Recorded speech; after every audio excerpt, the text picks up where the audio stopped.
Obviously, it's huge to come out of one of these games with a win. You know, divisional opponent, very tough opponent. You know, I thought they did a tremendous job and played very hard and played well. Got to give a lot of credit to the defense. You know, they bailed us out in that first half. You know, they were throwing a lot of things at us defensively, and defense stuck in there, and especially on the special team side too. You know, that field goal unit, that punt return unit, Jug. You know, I think it was 119 all-purpose yards, and you know that's just tremendous from a young guy like that to step up. But there's a lot of things we got to clean up. You know, got to be better on third down, and you know we're on to Atlanta now. JJ, what was kind of your reaction when you got the play call that was going to be the read option in the red zone there? I was absolutely fired up. It was like the perfect time to call it.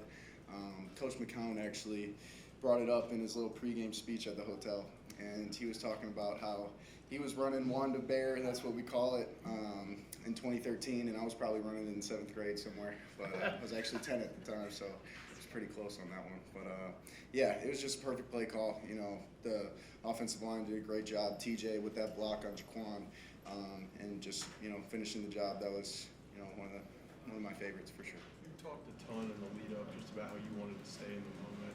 How well were you able to do that amid what that just was? You know, I felt like I did a really good job with that, and just feeding off the energy of my teammates and my coaches, helped me out tremendously. But at the end of the day, we're so blessed to be able to play this game. So every snap we get is a complete blessing, and that's something that I was mentioning to the guys in the huddle when we were down. Like, where else would you rather be? So I feel like we did a great job, and this team showed a lot of poise and responded very well.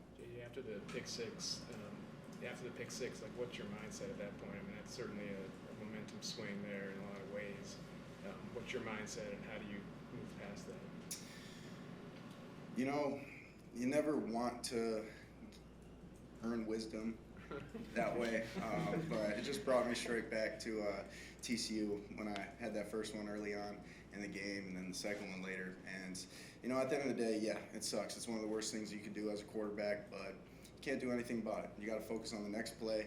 Defense kept us in it the whole time, so it was just on our shoulders to just go out there and execute and play as one, and move on from that. That's one of those things I don't really hang on, and I was really grateful the way Coach McCown and Coach O'Connell handled it, and it was everyone on the same page. All right, that happened, next play. When it came to just as you guys started to come back, was there a throw of yours where you felt like you were starting to get into a groove late in the game? I want to say the one before half to Speedy. That really got me into a groove, and it was, as it turns out, one of the biggest plays of the game, because Will striping it from 59. We walk out of here probably a little bit later than we do tonight right now, but I feel like just how it expressed itself, how the ball came off my hand there, I felt like it was one of those throws that really gave me that, we can really do this. JJ, you said the comment in the huddle, where would you rather be? Aaron mentioned the same thing. Have you always had that mentality in the huddle, or is that something that just came over you tonight?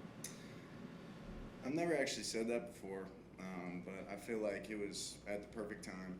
Guys were kind of, just in their head a little bit, and I feel like if you could, a smile goes a long way. So there was a lot of smiles after I said that, and just a little bit of a perspective shift. Yeah, things weren't going our way, but we're here doing this together, and the boys, they responded perfectly. Do you remember when exactly that was in the game? I know we were around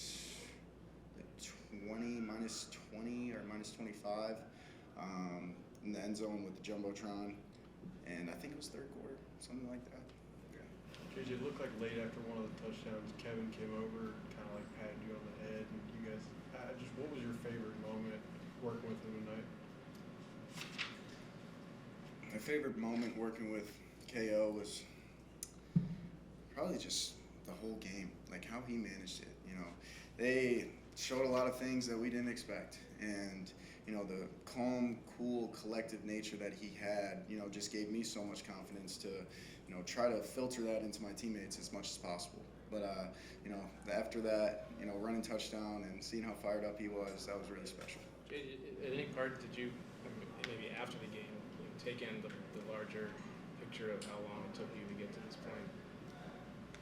I think I'll feel that on the plane ride home, but yeah, it's been a long journey, and 609 days, I think I saw it, was my last, competitive football game, which was the national championship. So it's been a while of, just being in the training room, watching a lot of film, learning the playbook and trying to master that. But at the end of the day, it's such a blessing to be an NFL football player and, play in this league. And, I'm grateful that we get to go out there next week and play the Falcons on Sunday night. Kevin said he told you at halftime you are going to lead us back in this game. What did that mean to you to hear that? And everything.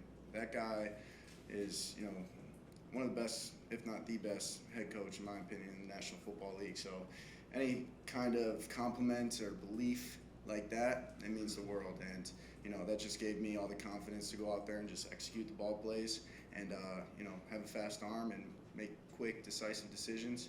And, it worked out. What was your vantage point behind some of those Jordan Mason runs in the second half? It's just so fun when you watch a guy run and you're like, oh, that's not a tackle before it happens. And, credit to the O-line, they really strained, the entire night.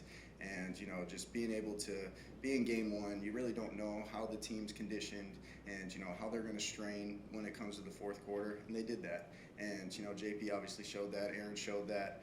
And, yeah, it was really cool to see. As far as the connecting with Aaron for the touchdown, I mean, you guys did that a bunch of times during training camp. How was that experience through camp that helped you when it came to that moment?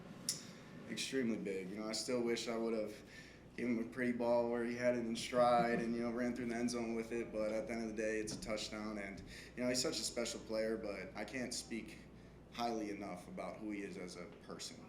He's one of the pillar guys of our team, pillar personalities, and he's really, a special guy, and I'm so grateful to play with him. How many friends in your family did you have here tonight? I didn't ask, but my dad said like 200 to 250, and, I'll have to see that. I don't think that's very true, but yeah, it's probably, extended, family, friends, and all that, but there was a lot of people supporting it, and I just thank them so much because, Chicago land area, LaGrange Park, it made me who I am. And, I appreciate being able to be out there and have the opportunity to play in front of those great human beings. And, it was great, but it's on to the next one now. Couple more for JJ. Do you sneak a look into that section to see any of them during the game, before the game, after? I actually, I saw my dad's roommate from college, Uncle Adam, and, it was when we were down, and he kind of wasn't instilling that confidence into me, and I was like, you know what, I'm going to say something after that, after we come back and win, so, yeah, but, what was he doing? it was just like, just acting like I'm not looking at him and all that, so, yeah, it's all good. I love you, Adam. Thanks, everybody. Thank you. Have a good one.